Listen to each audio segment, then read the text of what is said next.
Hello learners, welcome back Academia Educational Classes. My name is Anandita Giri and I welcome you all.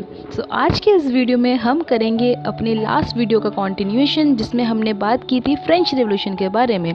हमने पिछली video में French revolution के बारे में बात की थी, इसका रीज़न क्या था, जो रेवोल्यूशन हुआ तो उसका रीज़न क्या था, कौन कौन इसमें इन्वॉल्व हुए थे, किस किस ने इसमें सपोर्ट किया था, ठीक है, क्या क्या रीज़न थे, राइट। उसके साथ साथ हमने कॉजेज़ भी देखा था कि पॉलिटिकली साइड में अगर देखें तो क्या कॉज था या फिर सोशल कॉज क्या क्या था, इन सभी के बारे में हमने बात किया था। तो अगर आप हमारे चैनल में न्यू है तो मैं रिक्वेस्ट करती हूँ आप जाके पिछला वीडियो देखिए सो दैट आपको आज की वीडियो और अच्छे से समझ में आए, क्योंकि इंट्रोडक्शन से स्टार्टिंग से जो हिस्ट्री है अगर आप ठीक से बेसिक से स्टार्टिंग करेंगे तभी आप इन सारी स्टोरीज़ को इंटरलिंक कर पाएंगे और इंटरलिंक करके आप अच्छे से समझ पाएंगे।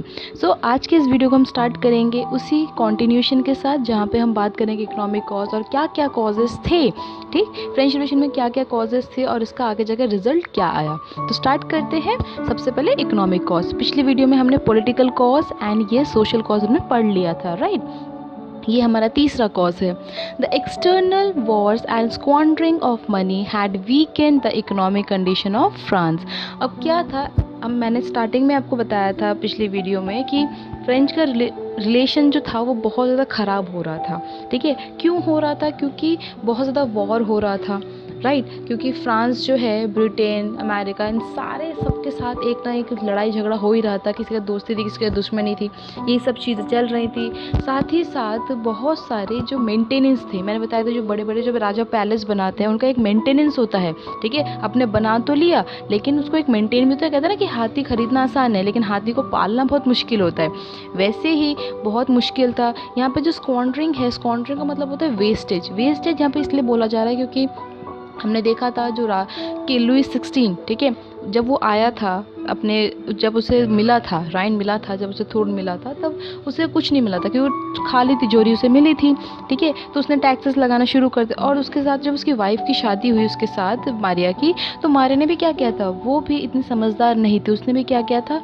अपने ऐशो आराम की ज़िंदगी उसने जीना शुरू कर दिया था। बहुत महंगे महंगे वो कपड़े पहनती थी, उसके मेंटेनेंस ही इतने ज़्यादा थे, ठीक है। वो तो हो गया, जितने फेस्टिवल्स होते थे बहुत एकदम धूमधाम से मनाना, बहुत पैसा वेस्ट करना, यही सब चीज़ें चल रही थी। तो इसी की वजह से क्या हो रहा था, फ्रांस की कंडीशन बहुत ज़्यादा ख़राब हो रही थी क्योंकि इनकम कुछ नहीं हो रहा था, सिर्फ खर्चा बहुत ज़्यादा हो रहा था। राजा ने लोग बहुत पैसा खर्चा कर रहे थे इसके ऊपर। तो यहाँ पे एक्सटर्नल वॉर और जो वेस्टेज ऑफ मनी, इसका बहुत इंपॉर्टेंट रोल है। वॉर में आप सभी को पता है कि नॉर्मल के पत्थर या ईंट से नहीं खेलने जाएगा या मारने जाएगा या फिर लड़ने जाएगा, उनको वेपन्स की ज़रूरत है, बॉम्ब्स की ज़रूरत होती है, बहुत सारे टूल्स की ज़रूरत होती है, इक्विपमेंट की ज़रूरत होती है।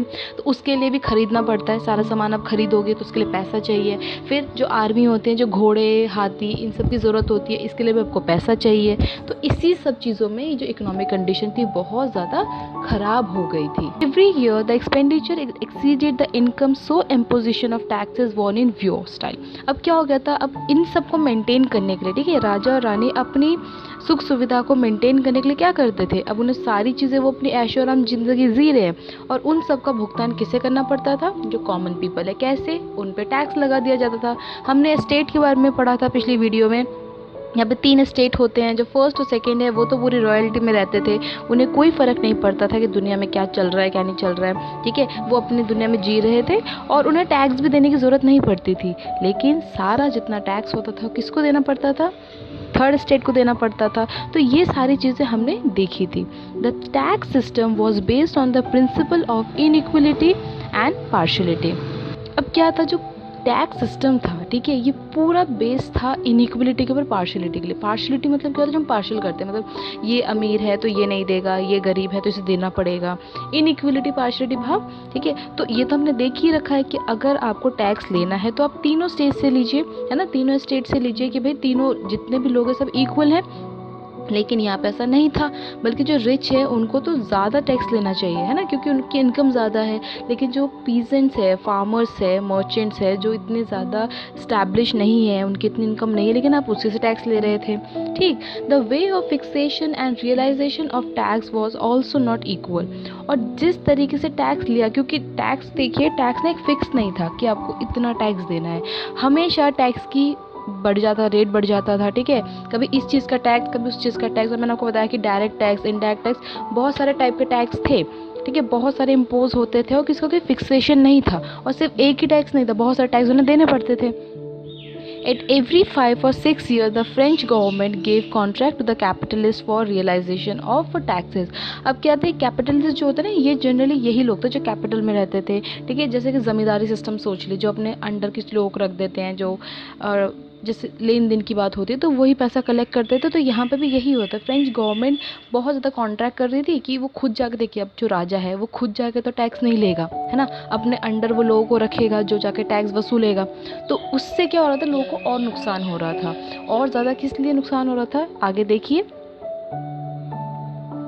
These capitalists were known as tax farmer. अब जो कैपिटलिस्ट थे, ठीक है, जो रिच थे, उनके जो बहुत अच्छी खासी इनकम थी, इनको टैक्स फार्मर कहा जाता था। They realized more and more taxes from the royals and paid a fixed amount to the government and reset amount they kept themselves. अब क्या था, इन्होंने एक फिक्स बना लिया था, मतलब कि अगर राजा को देना है 100 रुपये, ठीक है, तो ये कहते थे भाई 200 रुपये चाहिए।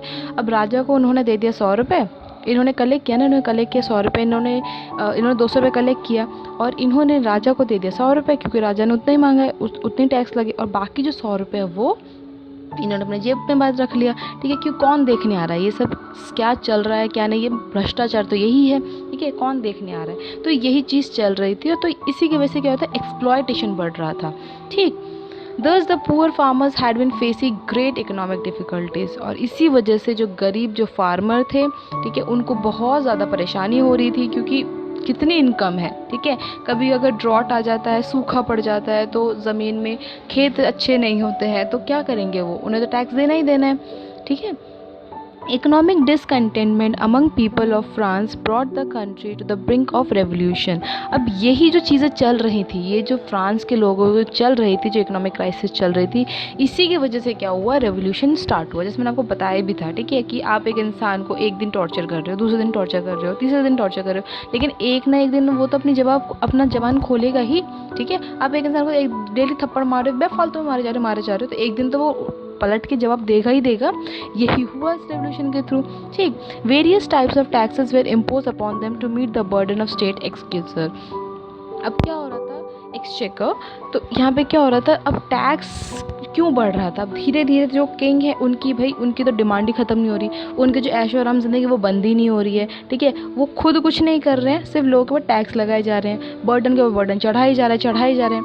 Peasants had to pay the taxes on land, in addition to that they had to pay the religious. हम बात करेंगे, क्योंकि पहले क्या था, जब स्टार्टिंग में, थोड़ा सा आपको बता देती हूँ ब्रीफ में, कि स्टार्टिंग में क्या था, जो क्रॉप के ऊपर टैक्स लगता था, मतलब आपकी जितनी फसल हुई है उसका आपका 1% या फिर 2% या 10% आपको देना है, ठीक है। लेकिन अब देखिए, जैसे क्रॉप है तो उसके हिसाब से देना ईजी रहता है, लोग तो ज़्यादा लोगों का बर्डन भी नहीं रहेगा। लेकिन जब टैक्स लग गया था लैंड में, मतलब ज़मीन में टैक्स लग गया, अब आपकी फसल हो या ना हो आपको टैक्स देना ही देना है, ठीक है। तो ये ज़्यादा एक टॉर्चर की तरह हो गया था पीजेंट्स के लिए, और ये तो देना ही था, उसके साथ साथ जो चर्च है, चर्च में भी आपको टैक्स देना था, ठीक है। रिलीजियस टैक्स वो तो अलग से ही है, तो आपको वो भी देना पड़ रहा था। तो ये सारी चीज़ें कौन फेस कर रहा था, ये सारी चीज़ें फेस कर रहा था, मीन्स एक्सप्लॉइट हो रहे थे पीजेंट्स और फार्मर्स, जो थर्ड स्टेट के जितने भी लोग हैं, जितने भी गरीब लोग हैं, जितने भी हम लो क्लास के लोग सोच सकते हैं, वो सारे इन सब चीज़ों को फेस कर रहे थे। अब many types of indirect taxes were paid even on the commodities of daily use such as salt and tobacco.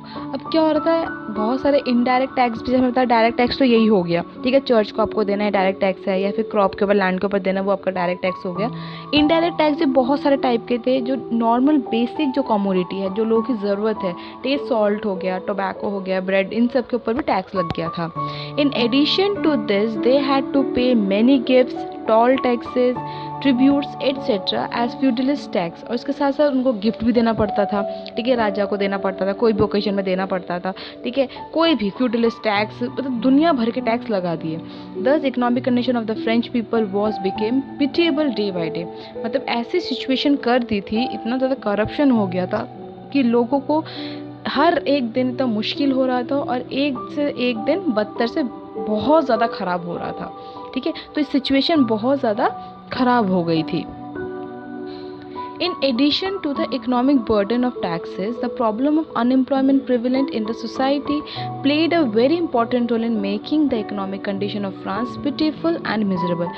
अब क्या था, बर्डन के ऊपर बर्डन पड़े जा रहा था इकोनॉमिक, और अनएम्प्लॉयमेंट बढ़ गई थी बहुत ज़्यादा, क्योंकि लोग पास काम ही नहीं है। ठीक है, भूखमरी है, उसमें बहुत सारे ड्रॉट भी आए थे, आप पढ़ेंगे, बहुत सारी सोसाइटी में बहुत ज़्यादा ख़राब कंडीशन था। फिर इंडस्ट्रियलाइजेशन चल रहा था उस टाइम पे। ठीक है, तो उससे क्या होता, जो मशीन, जो हैंड मैनुअल था, जो भी लोग काम कर रहे थे, हाथ से काम करते थे, वो सारी चीज़ें मशीन ले रहा था, मशीन में सारे काम हो रहे थे।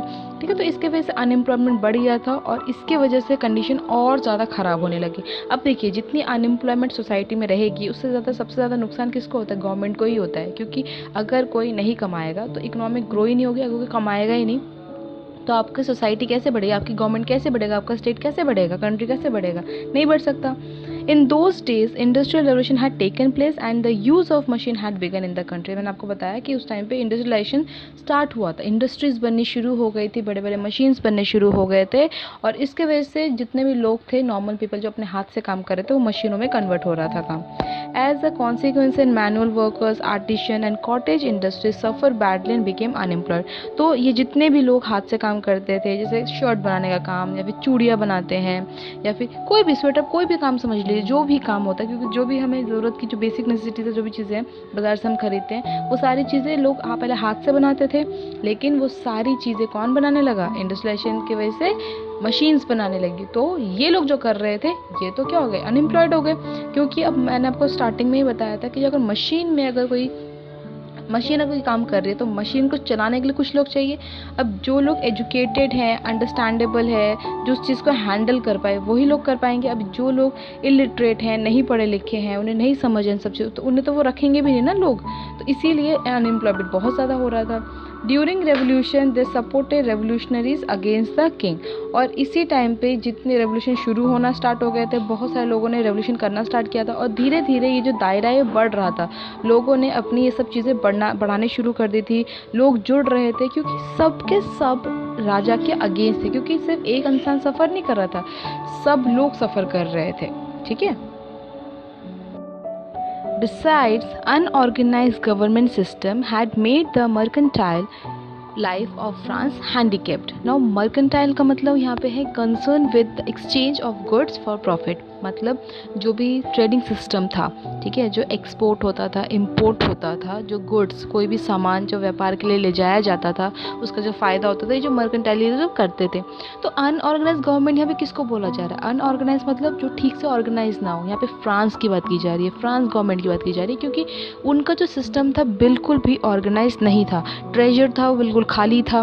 ठीक है, फाइनेंशियल क्राइसिस इतना ज़्यादा हो रहा था, इसी के वजह से क्या हो रहा था, जो पीजेंट्स हैं उनको बहुत ज़्यादा सफ़र करना पड़ रहा था, उन्हीं के ऊपर ज़्यादा टैक्स लगाए जा रहे थे, लेकिन राजा रानी आराम से अपनी ज़िंदगी के मौज ले रहे थे। ठीक है, तो इसके वजह से जो मर्केंटाइल जो बिज़नेस था उसको भी बहुत ज़्यादा उसमें फ़र्क पड़ रहा था, बहुत ज़्यादा, और इसीलिए जो फ्रांस है वो हैंडीकेप। मैंने ये क्या बताया था, अगर कोई भी सोसाइटी, अगर वहाँ पे जो व्यापार अगर ठीक से ना चल रहा हो तो इकोनॉमिक क्राइसिस बहुत ज़्यादा होता है, सबसे ज़्यादा कभी डेवलपमेंट ही नहीं होगा सोसाइटी में, या फिर उस स्टेट में, या फिर कोई कंट्री में, वहाँ पर कभी डेवलपमेंट हो ही नहीं सकता। Right, the French faced many types of trouble in exchange of trade due to lack of uniformity in their life. अब क्या होता है, जो फ्रेंच है उनको बहुत सारे प्रॉब्लम्स आ रहे थे, क्योंकि अगर यूनिफॉर्मिटी मतलब एक यूनिफॉर्म में, मतलब एक तरीके से अगर नहीं चलेगा व्यापार, तो क्या होगा, प्रॉब्लम आएगी। अब आप क्या थे, जो व्यापारी थे उसके ऊपर भी आपने टैक्स लगा दिया था, ठीक है, कि आपको भाई अगर आपको व्यापार करना है यहाँ पे तो आपको पैसे देने पड़ेंगे, और एक फिक्स प्राइस भी नहीं, आप हमेशा जब मर्जी आप बढ़ा देते हो, जब मर्जी आप घटाना तो खैर होता ही नहीं था, सिर्फ बढ़ाते ही रहते थे, तो इस वजह से लोग करना पसंद भी नहीं करते थे।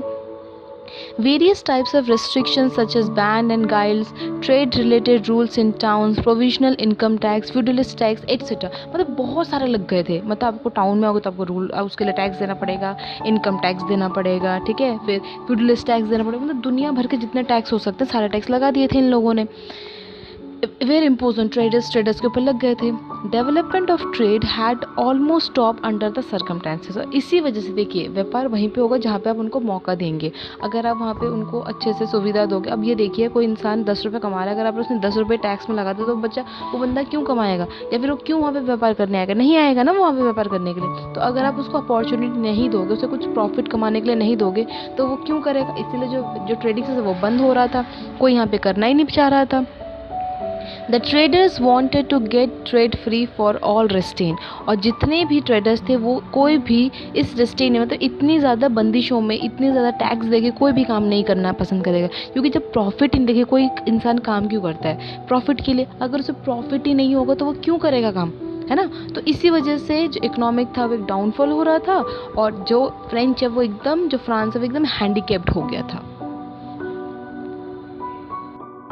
Thus, in a situation of dissatisfaction and injustice, the economic growth of the country had blocked, and government extravagance made by Louis XVI and Maria Antoinette for their pleasure extremely affected the state exchequer. तो वही बात है, वही जो चीज़ें हम अभी तक पढ़ रहे हैं कि कंट्री में इकोनॉमिक ग्रोथ नहीं हो रही थी क्योंकि कोई भी सेटिस्फैक्शन नहीं था, हर जगह इनजस्टिस हो रही थी, और लुइस 16 और मारिया जो अपनी लाइफ जी रहे थे उसके वजह से बहुत ज़्यादा स्टेट को बहुत ज़्यादा नुकसान फेस करना पड़ रहा था। In these circumstances the government instead of being economical focus on taking loan and imposing taxes. अब जब सिचुएशन इतनी ख़राब हो रखी है आपकी इकोनॉमिक की, तो उसको ठीक करने के बजाय, प्रॉब्लम को ढूंढने की जगह, उसके सोल्यूशन को ढूंढने की जगह आप क्या कर रहे हो, आपने लोन कर दिया आपने, ठीक है। उन्होंने लोन लेना शुरू कर दिया, मतलब क्या, मतलब जो फ्रांस है वो क्या कर रहा था, वो हेल्प कर रहा था अमेरिका का, तो वो लोन ले रहा था इधर उधर से। हमने पहले स्टार्टिंग में पढ़ा था ना कितने ज़्यादा कर्जा उसके ऊपर डूब गया था। अब कर्जे में वो डूब रहा था, वो लोन लिए जा रहा था, अपने बाकी जितने आसपास के नेबरिंग कंट्री से वहाँ से वो ले रहा था, और पीजेंट्स के ऊपर टैक्सेस लगाया जा रहा था। मतलब कि प्रॉब्लम का सोल्यूशन ढूंढने के जगह उसने क्या निकाला, ये रास्ता निकाला था, और इसके वजह से भुगतना किसको पड़ेगा, लास्ट में इन्हीं को पड़ेगा। देखिए क्या होता है आगे। अब मिलिट्री कॉज के बारे में पढ़ते हैं। अभी तक तो हमने देख लिया, तो हमने अभी तक कितने कॉजेज़ पढ़ लिए, हमने पढ़ा पॉलिटिकल कॉज, हमने पढ़ा सोशल कॉज, इकोनॉमिक कॉज। अब देख लेते हैं मिलिट्री कॉज भी क्या क्या था। There was immense dissatisfaction among the armies of France. अब वो देखिए पीजेंट्स के ऊपर तो था, टैक्स लग रहा था, तो पीजेंट्स है वो बहुत ज़्यादा परेशान थे, डिससेटिस्फाई थे।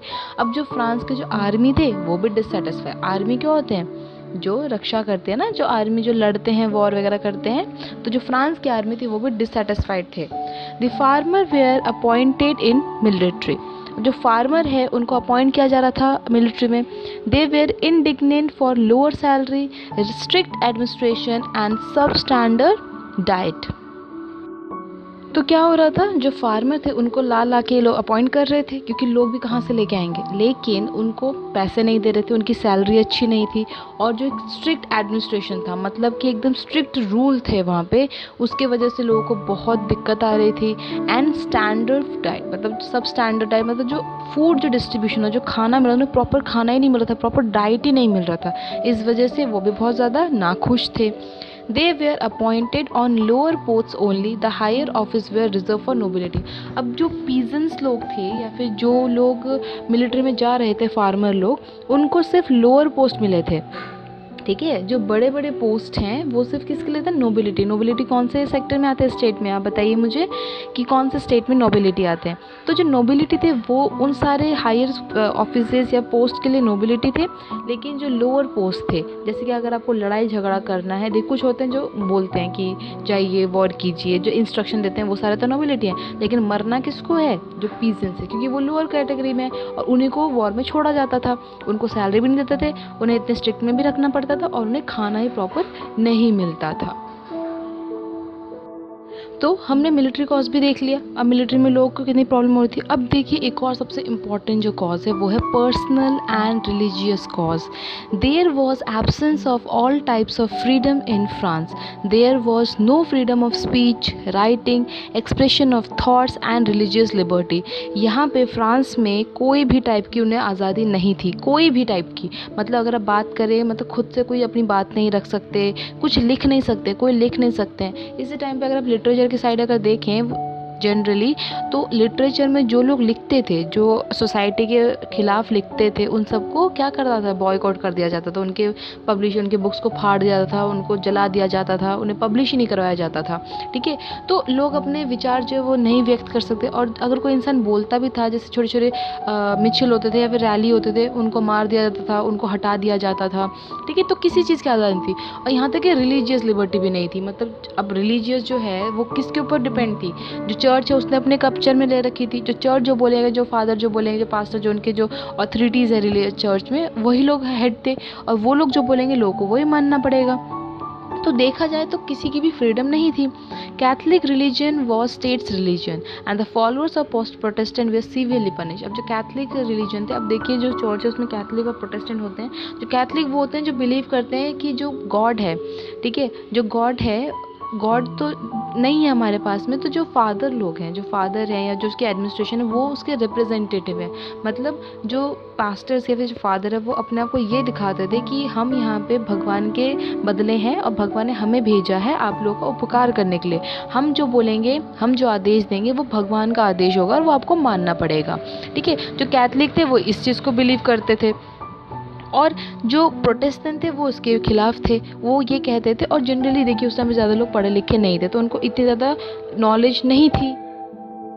जो कैथलिक्स थे वो लोग क्या करते थे, वो जो बाइबल है, उनके जो मेन ग्रंथ जो है उसको पढ़ते थे, और वो जो भी बोलते थे। अब देखिए आपको नहीं पता इस बुक में क्या लिखा है, अगर आप नहीं खुद पढ़ सकते तो आपको जो लोग जो समझाएंगे आप वही समझोगे।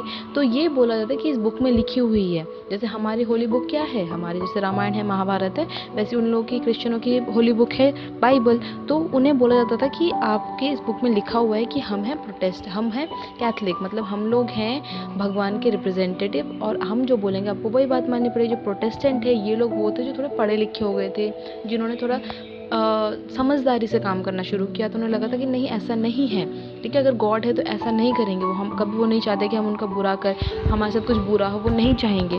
तो ये चीज़ भी यहाँ पे प्रोटेस्टेंट बोल रहे थे, प्रोटेस्ट कर रहे थे। तो प्रोटेस्टेंट वो थे जो प्रोटेस्ट कर रहे थे।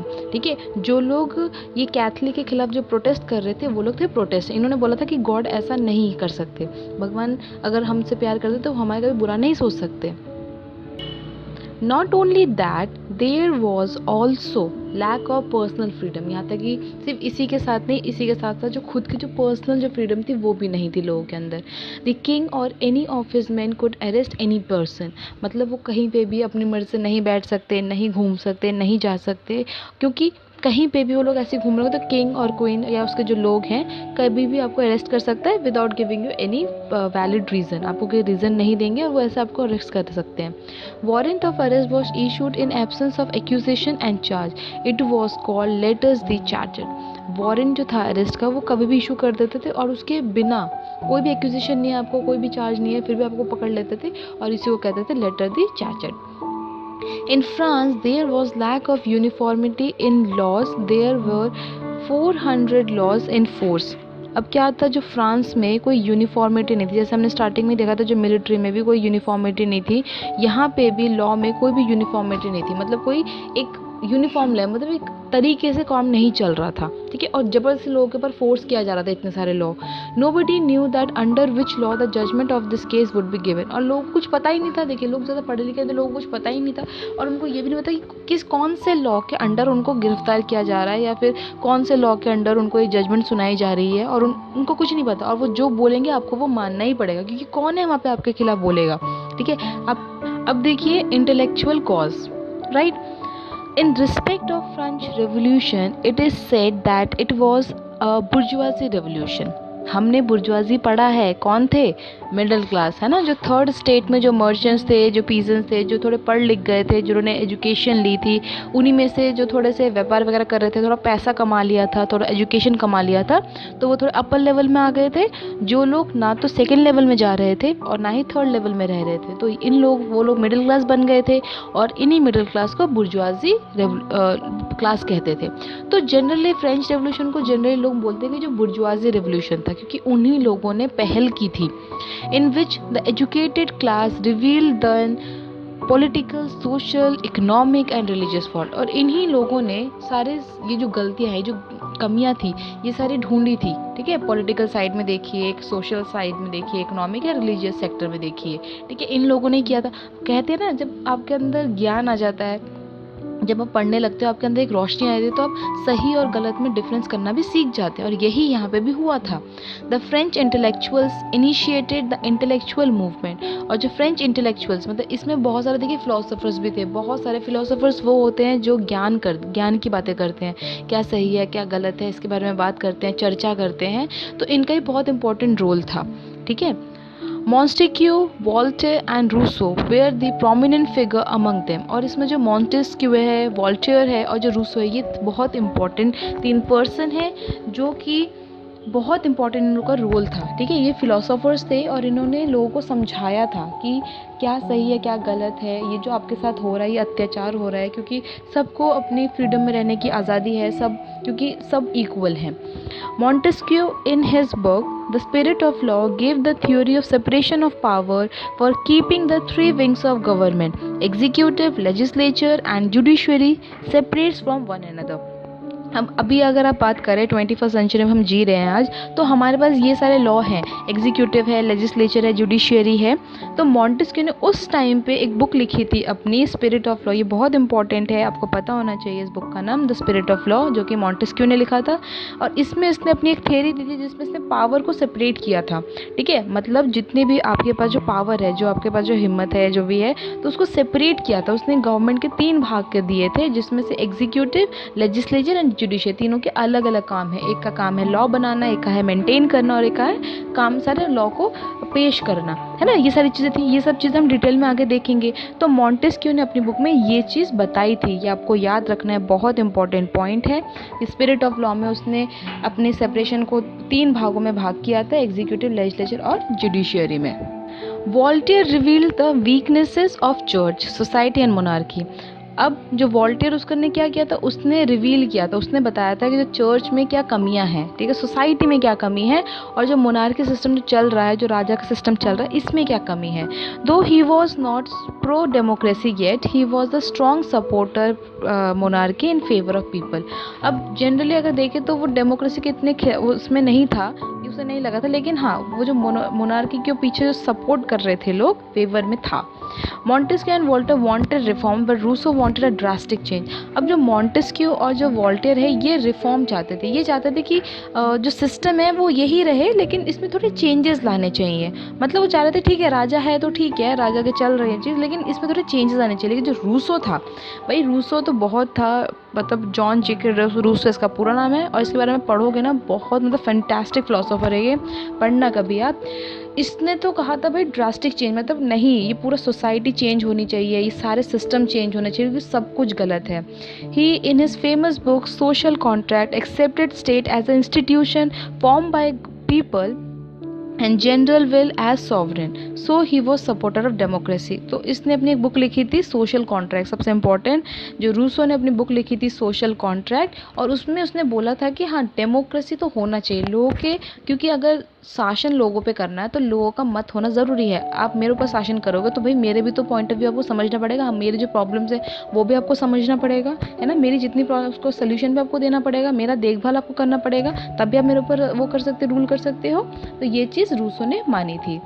The essay of Diderot's encyclopaedia spread the revolutionary ideas in France. अब डिड्रो ने भी अपना एक ऐसे लिखा था एनसाइक्लोपीडिया, उसमें उसने सारे आइडियाज़ दिए थे।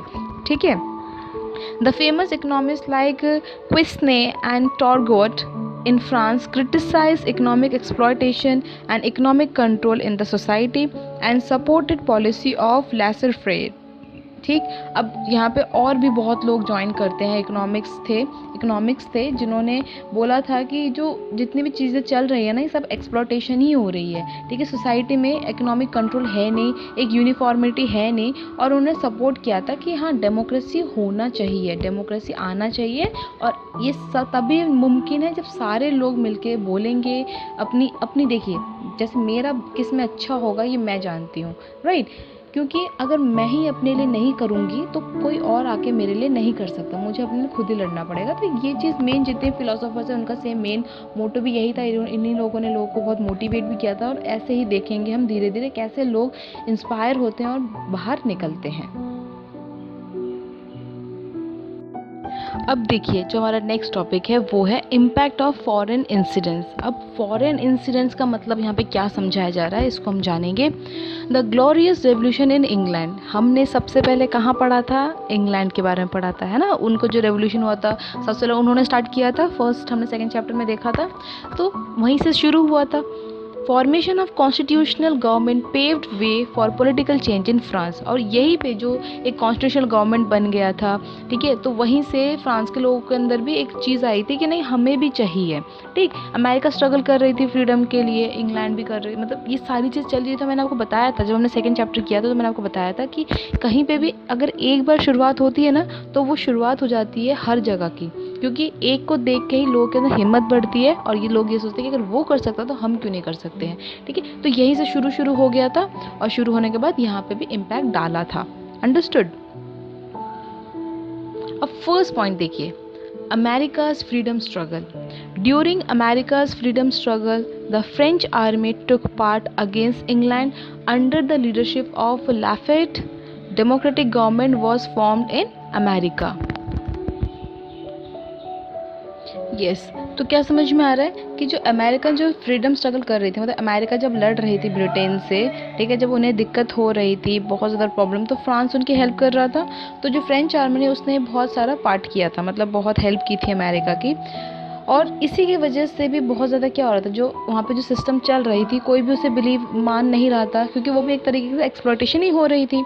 It was source of inspiration for the French people and the revolution got further strengthen. और ये क्या हुआ था, ये फ्रेंच पीपल के लिए भी थोड़ा सा इंस्पिरेशन का काम था। क्यों? फ्रेंच पीपल को लग रहा था कि भाई अगर वो कर सकते हैं, अगर वो अपने स्ट्रगल के लिए इतना मेहनत कर सकते हैं तो हम भी कर सकते हैं, ठीक है। और इसके वजह से जो रेवोल्यूशन था वो और ज़्यादा मजबूत हो गया था। कहते हैं ना, जब खुद के अंदर विश्वास हो तो बहुत ज़्यादा मजबूती आ जाती है। The economic condition of France became so weak that country was unable to control it. जो फ्रांस की इकोनॉमिक थी वो तो बहुत ज़्यादा ख़राब हो रखी थी, हमें पता है, और इसी वजह से कंट्री की क्या थी, हालत बहुत ख़राब थी और कंट्रोल भी नहीं कर पा रहे थे। कंट्रोल का मतलब क्या होता है? देखो, कंट्रोल कौन करता है? जो एडमिनिस्ट्रेटिव होते हैं, जो आर्मी होती है, ये सब कंट्रोल करते हैं। अब जब आप आर्मी को ही खुश नहीं रख रहे, अपने लोगों को ही खुश नहीं कर पा रहे हो, ठीक है, अपने जितने पीस हैं उनको नहीं, तो वो क्या करेंगे? हल्ला बोल देंगे, और इसी वजह से वो कंट्रोल मुश्किल हो रहा था करना। And finally it became immediate cause of the revolution, और इसी की वजह से क्या हो रहा था, रेवोल्यूशन आ गई थी। धीरे धीरे लोग बोलना स्टार्ट कर रहे थे, सबके अंदर से ये चीज़ निकलनी शुरू हो गई थी और ये चीज़ आगे बढ़ रही थी। सेकेंड एपिसोड देखिए, सेकेंड है द एपिसोड ऑफ रेवोल्यूशन, ठीक है। पहला तो था अमेरिकन स्ट्रगल फ्रीडम जो चल रही थी, है ना, और सेकेंड है रेवोल्यूशन का जो एपिसोड था। In 1789, Louis XVI was in need of money, so he called a meeting of the State General on 5 May 1789. अब क्या हो रहा था, लुइस 16 को पैसे की ज़रूरत पड़ी। भाई इसको तो हमेशा ही पैसे की ज़रूरत पड़ती थी, ठीक है ना, खर्चा इतना करता था, इसकी कमी और इसकी जो ज़रूरत है कभी पूरी नहीं होती थी। अब क्या हो रहा था, अब इसने डिसाइड किया कि स्टेट जनरल की मीटिंग बिठाई जाएगी, ठीक है, 5 मई को इसने बिठाई। 300 representatives each of the first state and the second state and 600 representative of the third state. अब देखिए 3 स्टेट्स के बारे में पढ़ा था हमने। पहला स्टेट है ना एरिस्टोक्रेटिक, सेकेंड नोबिलिटी, थर्ड जो था हमारा जो नॉर्मल पीजेंट्स लोग थे, है ना। तो पहले स्टेट से आए थे 300 लोग, दूसरे स्टेट से आए थे 300 लोग, ठीक है, दोनों स्टेट से आए थे 300 रिप्रेजेंटेटिव। मतलब रिप्रेजेंटेटिव क्या होता है कि मेरे बदले जैसे हम लड़ रहे हैं उसमें एक लीडर होगा ना जो हमें रिप्रेजेंट करे, क्लास का जो मॉनिटर होता है वो क्लास का रिप्रेजेंटेटिव होता है ना, पूरे क्लास में किसी को प्रॉब्लम होती है तो वो सब चीज़ें देखता है।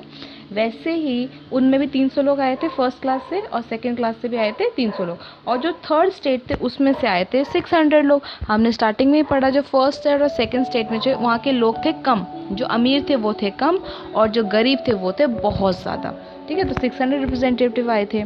The third state demand right to vote for all representatives. अब क्या हो रहा था यहाँ पे भी ना थोड़ा सा इन लोगों ने बदमाशी की थी, ठीक है। इन लोगों ने वोट किया था एक एक करके, ठीक है, कि फर्स्ट रिप्रेजेंटेटिव का एक होगा और क्या बोलते हैं सेकंड स्टेट क्लास का एक होगा, और इसमें क्योंकि अब देखिए इसमें थर्ड में भी एक होगा, लेकिन थर्ड में तो ज़्यादा लोग हैं ना। अब जो फर्स्ट और सेकंड उनको तो सारी सुविधा मिल ही रही है, तो वो तो उसके अगेंस्ट ही जाएंगे, तो ये तो अकेले पड़ जाएंगे। तो जो थर्ड स्टेट है उन्होंने कहा था कि नहीं, हमें तो भाई राइट टू वोट का वो चाहिए रिप्रेजेंटेटिव, और सारे जितने रिप्रेजेंटेटिव उन सभी के लिए सेम राइट टू वोट का कॉन्सेप्ट होना चाहिए on the basis of democratic principle. The demand was turned down by the king, so all representatives of the third state came out rising voice against the decision. लेकिन king जो है मानने वाला है ना, वो तो नहीं मानेगा, क्योंकि उसे पता है कि अगर वोटिंग सिस्टम आ गया तो क्या होगा, लोग अपनी पसंद से काम करना स्टार्ट कर देंगे, अपने रिप्रेजेंटेटिव को चुनेंगे, तो राजा की तो पावर कम हो जाएगी ना वहाँ पे। तो जो राजा है उसने इस डिसीजन को इनकार कर दिया, और यहीं पे आके जो राजा है उसने गलती की, ठीक है, इसने ये कर दिया। अब जो लोगों का गुस्सा है वो और ज़्यादा बढ़ जाएगा।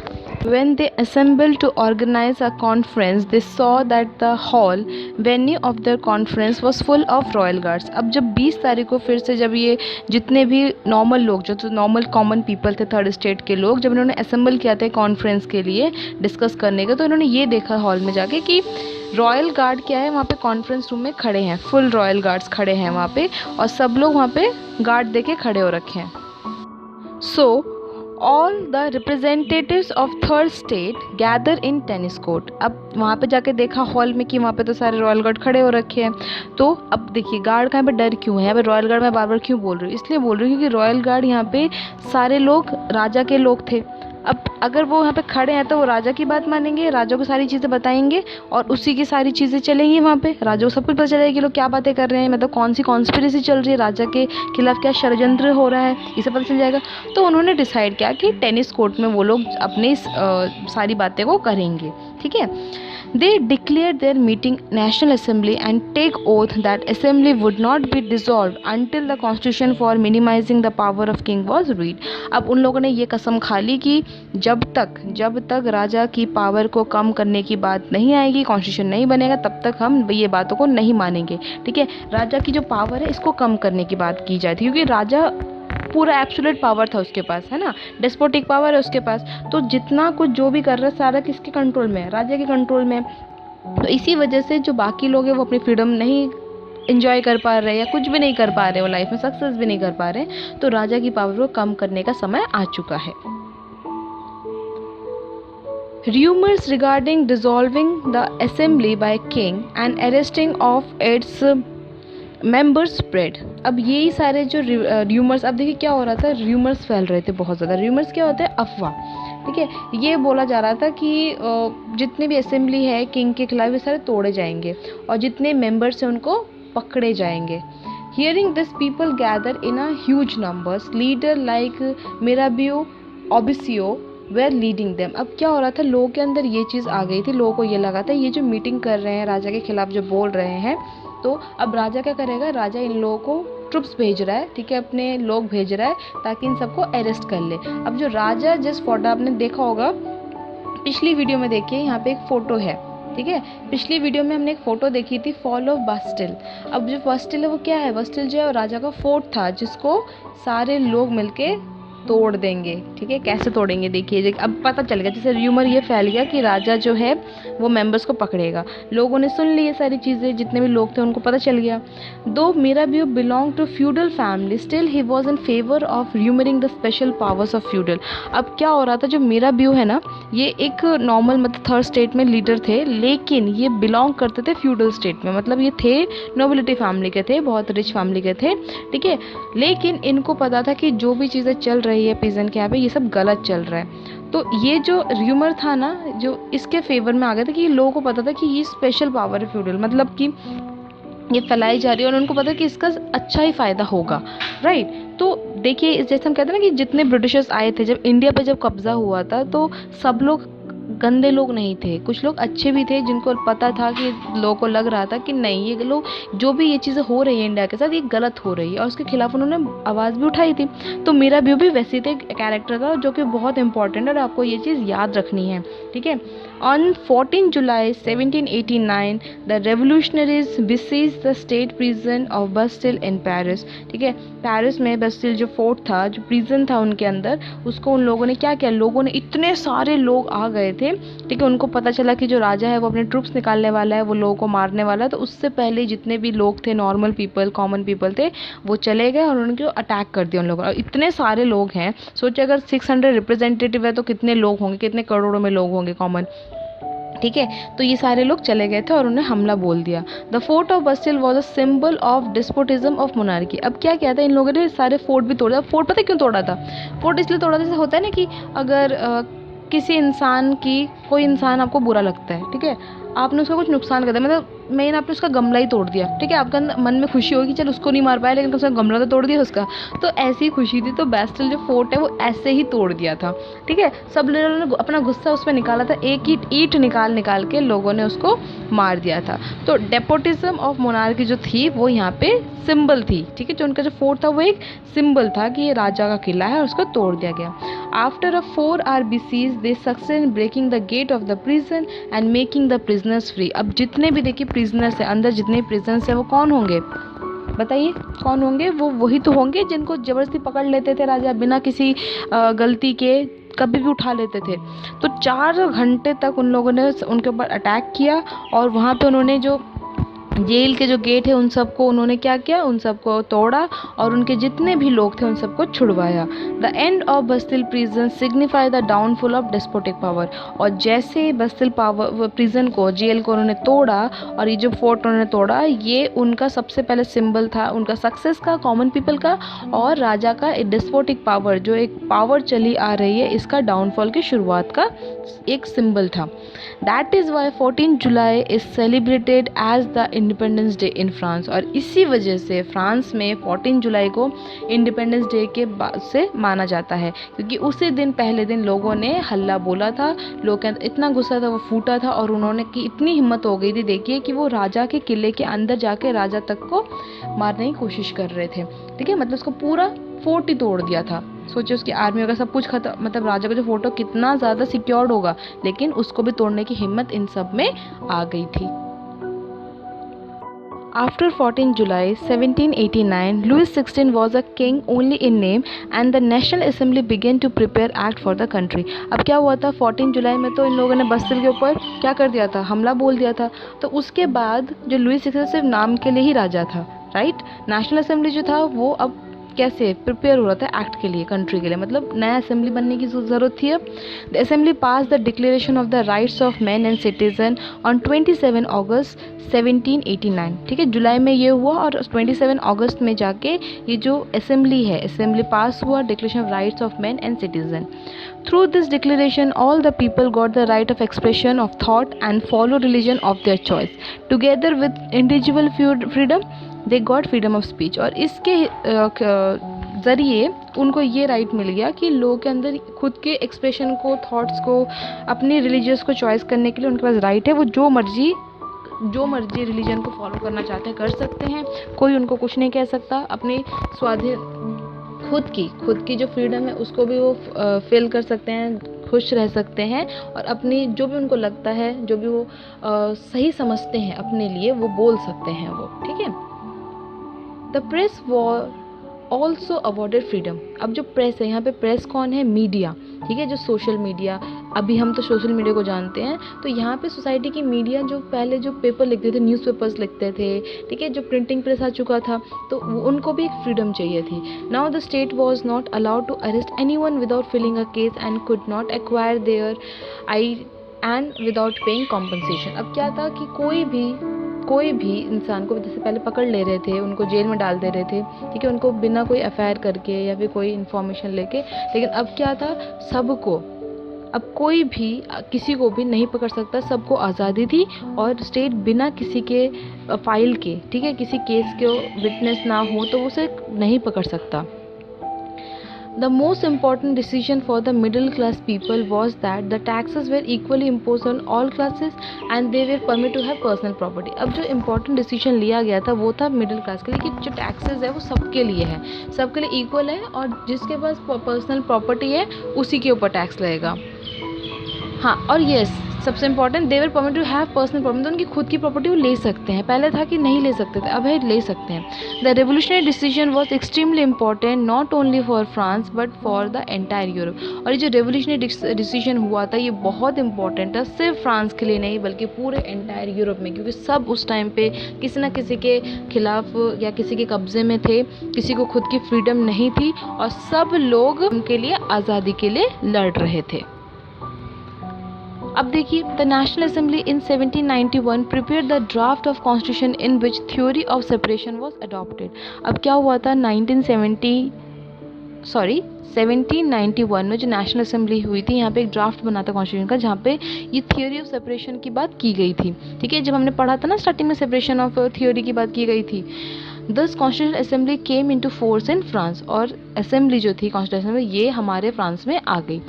Although Louis XVI accepted the new constitution, violent and revolt started after the death of Mirabeau. The nobility opposed the constitution even in the foreign countries. अब क्या हुआ था, लुई 16 ने ये जो नया कॉन्स्टिट्यूशन मान लिया था, डेथ ऑफ मिराबियो, ये एक बहुत बड़े रेवोल्यूशनरी थे। ठीक है, आगे जाके लुई 16 को भी मार दिया जाता है, उसको भी जितने भी नए नए कानून बनते हैं इसके खिलाफ उसको दोषी पाया जाता है कि उसने इतना टॉर्चर किया होता है, और उसको बीसीज कर दिया, उसे मार दिया जाता है। और जो नोबिलिटीज़ थे, लेकिन वो इस कॉन्स्टिट्यूशन के अपोज में थे। ठीक है, वो नहीं मान रहे थे, वो कहते कि हम इसको नहीं मानेंगे। In April 1792 national assembly of Austria declare war against Prussia and Savoy. अब ऑस्ट्रिया याद कीजिए, ऑस्ट्रिया कहाँ के हैं, कौन है यहाँ से बिलोंग करता है, लुई 16 की जो वाइफ है, लुई 16 ने ऑस्ट्रिया में शादी की थी, है ना। ऑस्ट्रिया के जो वहाँ के उन लोगों ने डिक्लेयर कर दिया war, right. Till that time all the citizens had not got right to franchise. अब क्या था, लोगों को जो जन्मगत जो मिल रही थी ना, लोगों को सुविधाएं, वो नहीं मिलने वाली थी, वो नहीं मिल रही थी इस कॉन्स्टिट्यूशन के खिलाफ, कॉन्स्टिट्यूशन के अंडर। Election to the national assembly है टू बी कंडक्टेड इनडायरेक्टली। अब नेशनल असेंबली इलेक्शन की बहुत ज़्यादा इंपॉर्टेंस थी, और इनडायरेक्टली कंडक्ट भी की गई थी। इलेक्शन तो होना ही था, कह रहे थे कि इलेक्शन तो मानना ही पड़ेगा लोगों को, और इसी के अकॉर्डिंग सब कुछ होगा, इसी के अकॉर्डिंग, इलेक्शन के अकॉर्डिंग अब कोई आएगा रिप्रेजेंटेटिव बन के लोगों का, जो उसकी सारी जितनी प्रॉब्लम्स हैं उन सबको टेक केयर करेगा, देखेगा, सब कुछ, ये सब चीज़ें चलेंगी। The issues discuss above had became a matter of criticism. और यही सारी चीज़ें देखिए, पहले सारी चीज़ें किसके अकॉर्डिंग चलती थी, फर्स्ट स्टेट और सेकेंड स्टेट और राजा के उसमें चलती थी, तो उनको कोई दिक्कत नहीं थी। लेकिन अब जो कॉन्स्टिट्यूशन बना, इसमें क्या हुआ, इसमें जो नॉर्मल पीपल, जो थर्ड स्टेट के जो लोग हैं, उनके ऊपर सारी बातें चलने लगी उनके लिए। तो ऑफकोर्स ये क्रिटिसिज्म की बात तो होगी, जो नोबिलिटी इतनी आसानी से थोड़ा ना मानेंगे इन सब चीज़ों को, जो बड़े हाई क्लास के लोग हैं, पैसे वाले लोग हैं, वो थोड़ा ना मानेंगे। तो इसके खिलाफ उनकी भी लड़ाई, जंग शुरू हो गई थी। Among the critics, the prominent were the members of the Jacobin Club, comprising the shopkeepers, artisan, watchmaker, laborers, day laborers, etc. अब इसमें कुछ लोग थे जो कि जैकोबिन क्लब, जो जैकोबिन क्लब है ना, ये बहुत इंपॉर्टेंट है। ठीक है, जैकोबिन क्लब के बारे में हम पढ़ेंगे। तो जैकोबिन क्लब बहुत इंपॉर्टेंट इसलिए क्योंकि यहीं पे ना क्या हुआ था, जितने भी असेंबली जो होती थी पहले, वो सारी चीज़ें होती थी, मतलब यहीं पे सब डिस्कस होता था। ऐसे होता ना, जैसे कॉफ़ी शॉप में बैठ के आप कुछ बातें करते हैं, जैसे लेबर पहले के टाइम पे कॉफ़ी शॉप में बहुत बातें होती थी, वहीं पे मीटिंग्स होती थी, जैसे बहुत सारे लेबर्स बैठे हुए हैं, या फिर कोई बाल कटवाने गए, सलून गया है, बाल कटवा रहे, तो वहीं पे बहुत सारे लोग बैठे हैं इंतजार करवाने, तो वहाँ पे पॉलिटिक्स की बात होती थी। तो वैसे एक क्लब था जो जैकोबिन क्लब था, जहाँ पे सारी बातें होती थी, जहाँ पे सब लोग जाते थे। ठीक है, सब लोग, जितने भी लोग हैं वहाँ पे लोग जाते थे, वहाँ पे मेंबर सब चूज़ करते थे, और यहीं पे एक मेंबर जो होगा उसे चूज़ किया जाएगा, और वही आगे जाके रिप्रेजेंटेटिव बनेगा।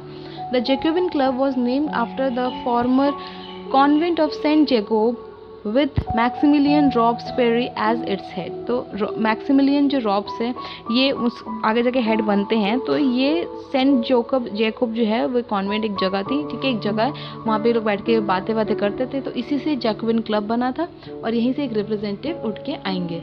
तो अभी तक क्या देखा हमने कि जो ये सारी जो कॉजेस चल रहे थे, फिर इलेक्शन वगैरह की बात की गई, नया कॉन्स्टिट्यूशन बना, जो लुई 16 है उसको भी हटा दिया गया। ठीक है, अब वो हट ही गया, उसे थोड़े रखेंगे। तो यहाँ तक हमने ये सारी चीज़ें देख ली कि अब जो है फ्रांस जो है वो आगे की तरफ बढ़ रहा है। हम ये कह सकते हैं कि अब जो जितना जो टाइट या फिर जो शासन जो चल रहा था अब तक, वो थोड़ा सा अब हटने लगा है। अब आगे क्या होता है, आगे क्या, अब इस सब चीज़ों के बाद क्या फ्रांस को पूरी तरीके से फ्रीडम मिल जाएगी या नहीं मिलेगी, या इन्हें और भी बहुत कुछ अभी सफ़र करना बाकी था, ये हम देखेंगे अपने नेक्स्ट वीडियो में। तो आज तक के लिए बस इतना ही। अगर आपको हमारी वीडियो अच्छी लगी हो तो प्लीज़ लाइक कीजिएगा, शेयर कीजिएगा, and do subscribe our channel, so that ऐसे ही बहुत अच्छे वीडियोस हम ला सके आपके लिए, बहुत अच्छे से हम पढ़ सके एक साथ। तो thank you so much, thank you for this today session. मिलते हैं नेक्स्ट सेशन में। Thank you.